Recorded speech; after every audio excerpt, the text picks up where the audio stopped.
Welcome to All Pro Football Data. My name is Jim Coburn. In today's episode, we're talking about top 10 defensive safeties in the 2024 NFL draft class based on data. So, we're going to look at the production, athleticism, and other statistical factors to determine who the best safeties are based on their data. Now, one disclaimer before we continue on in this video. Just because a prospect scores better data-wise does not mean that that's the prospect that you should take number one overall or be the first prospect taken off the board. This data just kind of shows you the formulas, the statistics, the trends, if you will, at the position. So there are definitely some safeties on here that I wouldn't personally take them where they're at ranked data-wise, but the data is what it is, and it shows you what those correlations are, so you kind of have to go with the data grades here. So again, this is a top 10 data ranking, not a top 10 how I actually feel about these prospects or how I would actually perform or draft them in the real life draft. Now, with all this stuff out of the way, stay tuned until the end of the video where I reveal who the number one safety is based on data. And I'm going to talk about a little bit in terms of the data set that I use in terms of grading this class. So first off, I use defensive market share scores. You can learn more about that here. I also use mass density athleticism, or how athletic they are for their size. And then I also use adjusted production scores, which is contextual production, which is their production measured against the team that they are on, the level of competition that they faced, and their age. So with all this stuff out of the way, let's get to number 10 on this list. And number 10 is Trey Taylor from Air Force. His data grade is 83.82 out of 100. Pros, he had elite solo tackle slash interception market share and above average athleticism overall. Cons is his age and level of competition. Taking a look at his production traits, as you can see right here, good production overall. Athleticism wise, also was decent. Has starter level athleticism traits. And then, of course, when you look at his adjusted production traits, this is where his data kind of falls off a little bit. Is because of his level of competition. He played at Air Force. There is the service requirement aspect of playing for Air Force or Navy or any of the military-based schools that might prevent him from being drafted. But he did perform well in terms of his production and his athleticism traits, and I think is worthy of a selection in this draft. And then, of course, we get to number 9 on this list, which is Amani Johnson from Nevada. Pros, he had elite solo tackle slash interception market share and near elite athleticism overall. Cons is level of competition and age. His data grade is 85.16 out of 100. If there was one prospect that I would say is the biggest sleeper in this particular draft class, it would be Amani Johnson. And the reasons why is because when you look at his production, elite solo tackle data, elite interception data, above average pass deflection data, then you look at his athleticism traits, 90 percentile explosiveness, 86 percentile speed, 80 percentile flexibility for his size. Issues, of course, is his adjusted production in terms of his level of competition. He played in Nevada, but his production and his athleticism traits are such a degree high that in a weak safety class, which is a little weak of a safety class, he might be worth the selection in day 3 or even day 2 because of his athleticism and his production trait. So keep an eye on Amani Johnson. There might be something interesting with him once the actual draft happens and he goes to a team. Then, of course, get to number 8 on this list, which is Andre Sam from LSU. His data grade is 85.83 out of 100. He had an elite pass score, below average athleticism overall is his biggest con. Taking a look at his production traits, production was pretty much within the starter averages of the position. Look at his athleticism traits, below average overall, but did hit at least the starter thresholds in terms of athleticism. And then when you look at his adjusted production traits, those are the biggest things that kind of pushes him up on this ranking for him. But that is Andre Sam in a nutshell. Has production, but athleticism is not really there for him. In a real draft, I would probably have him lower on the list just because of his athleticism traits. Then, of course, you get to number 7 on this list, which is Mark Perry from TCU. Data grade is 87.64 out of 100. He had elite interception market share and elite explosiveness slash speed. And cons is his age and does not have an elite pass score. Taking a look at his production traits, great production overall in terms of his interception data, solo tackle data, and above average pass deflection data.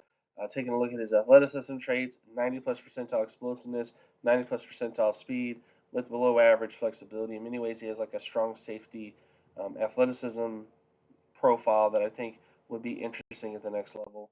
And then, of course, when he gets his adjusted production traits, good adjusted production, but there is, some concerns because of age and those different kinds of stuff like this. This would be another prospect that I would consider to be sort of a sleeper safety in this class because he has the athleticism, he has the production traits you're looking for, and those are very important things to have in tandem if you want to be a successful safety at the next level. Then, of course, we get to number 6 on this list, which is Javon Bullard from Georgia. His data grade was 88.98 out of 100. Pros, he had elite speed / flexibility. Cons, does not have elite production traits. So taking a look at Javon Bullard in terms of his production, excuse me, his production is not really near the starter averages of the position. But when you look at his athleticism traits, elite speed, elite flexibility with above average explosiveness. So he has great athleticism traits, but his production is not really doing it for him in the ways that he needs it to. And then when you look at his adjusted production traits, he did good in terms of adjusted production. I would say the ultimate upside for a guy like Bullard would probably be a long-term starting safety, but he does have some concerns because of his production traits. He was not an elite level productive player at when he was playing. Then, of course, we get to number 5 on this list, which is Dominique Hampton from Washington. Out of all the prospects that I just mentioned, he probably would be my number 1 safety in the real draft. Based on his data grade, he had a 90.91 out of 100. His pros is elite pass score and elite flexibility score. Cons would be below average interception market share. Taking a look at his production traits, 81 percentile in terms of solo tackles, 83 percentile in terms of pass deflections, with below average interception data. So below average interceptions is a bit of a concern, but it's not the biggest thing in the world. It definitely kind of hurts his potential to become like a special player. Then, of course, you look at his athleticism traits. Great athleticism overall with a 90 percentile flexibility score and near elite explosiveness and speed. And then when you look at his adjusted production traits, he definitely is in that range of great possibilities. So again, as I stated before, Dominique Hampton in the real draft, if I was an NFL decision maker and I was making decisions or making a recommendation, he would be my top safety on my board because of his athleticism, because of his production traits, and those other sort of factors. Now let's get to the next guy on the list, which is James Williams from Miami, Florida. He had a 92.13 out of 100 data grade, pros, elite solo tackle / pass deflection market share, and elite pass score. Cons, below average athleticism. Taking a look at his market share data, very similar to Hampton, but better solo tackle and pass deflection data. But unlike Hampton, does not have the athleticism traits that you're looking for at the position. Below average explosiveness, below average speed for his size. Again, his production kind of helps him out the most, but those are issues in terms of his athleticism traits. And then when you get to his adjusted production traits, great numbers here in terms of his pass score and age score. Those are the numbers that you're looking for at the position for him. But his athleticism is one where in the real draft, I definitely would have him much lower on the list of my actual draft board. If I was not just basing it on data, I would have him lower just because of his athleticism. Then, of course, we get to number 3 on this list, which is Dadrian Taylor Dimerson from Texas Tech. He had a 92.91 out of 100 data grade, elite interception market share, elite speed score, and his age is the biggest con for him. Taking a look at his production traits, good production overall in terms of solo tackles, interceptions, and pass deflections.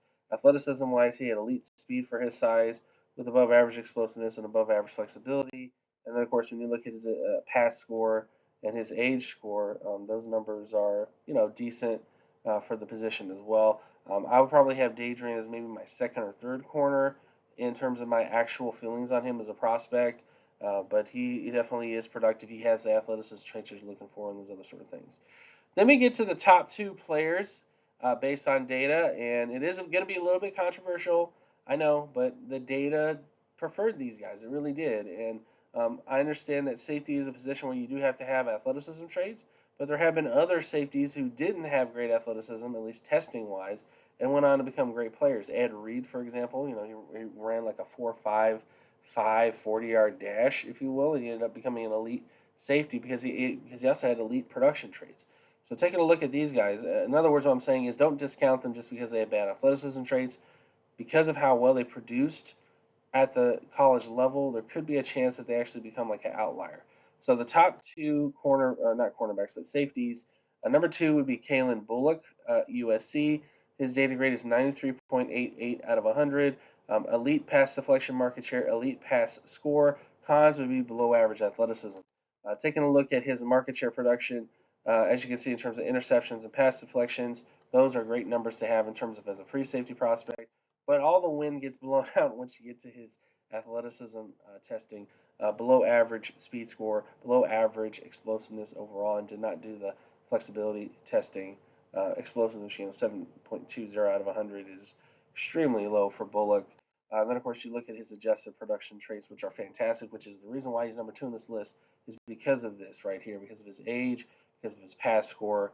Those are great numbers to hit for him, but he would be a bit of an outlier if he was to break out at the next level. Then we get to number 1 on this list, which is Cameron Kitchens from Miami, Florida.